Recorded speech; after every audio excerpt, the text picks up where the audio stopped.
Well, good morning, everyone, and welcome to this meeting. I think this meeting that has been put together by Vice President A of the World Bank and my very good friend and old classmate, Simeon Hugh, is a fantastic meeting.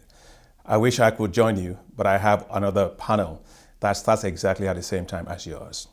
But let me say the issue you're discussing about today is so critical. Agriculture is a lifeline for Africa.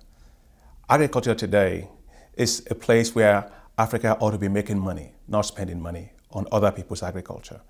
Today we are spending $35 billion a year importing food that we ought to be producing.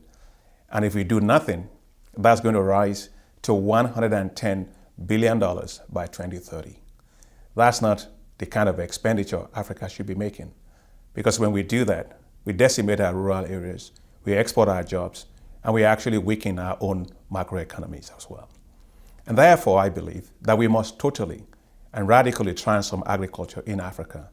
Africa must feed itself, and Africa must contribute to feeding the world.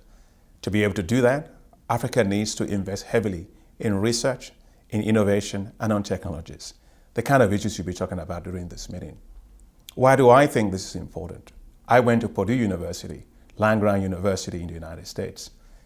The food that you see in the United States today is produced in the heartland of America because the university system produces the right kind of technologies, the right kind of information and management systems that support their farmers. And that's why they're the most productive farmers that you find anywhere in the world. I am very glad that a number of initiatives in Africa are already on the right track and they ought to be supported. I'm very proud of the work of RU Forum, the regional universities forum, that's actually doing very, very well. We supported that when I was in Rockefeller Foundation many years ago. I'm very proud as well of the fact that that program has helped to standardize curriculum all across African universities. We now know that whether you're trained in Makerere, or you're trained in University of Pretoria, or you're trained in a university in Nigeria, you're all going through exactly the same kind of program. I'm very pleased as well to see that that program has extended into Francophone countries.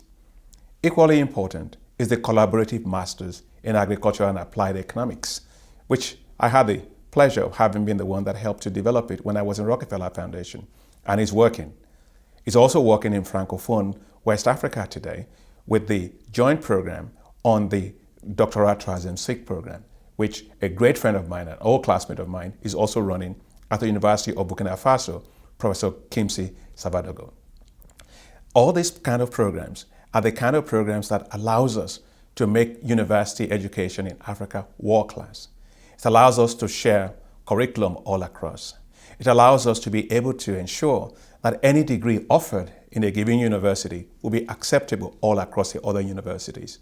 And more than that, it allows us to have training programs with world-class universities outside of our continent. What we have to do right now is to make sure that we scale up these programs. And therefore, I want to applaud the efforts being made by the World Bank in making the decision to deepen investments in this area. And it's clearly an area that myself and the Vice President of the World Bank, for Africa, have agreed to work on together. So let me encourage you in your deliberations today to think about three things. First and foremost, how do we get technologies that are already sitting on the shelf to millions of farmers in Africa? Because Africa has to feed itself very, very fast. Secondly, how do we create technology incubation facilities in our universities all across so that our students become entrepreneurs, developing the best set of cutting-edge technologies to drive agriculture as a business. And finally, we must change our curriculums all across our universities and begin to get our students to actually be job creators and not job hunters. That's very, very important. I wish you well in this particular conversation, and I look forward to following the outcome of these critically important set of topics that you'll be discussing. Thank you, and I wish you all the very best.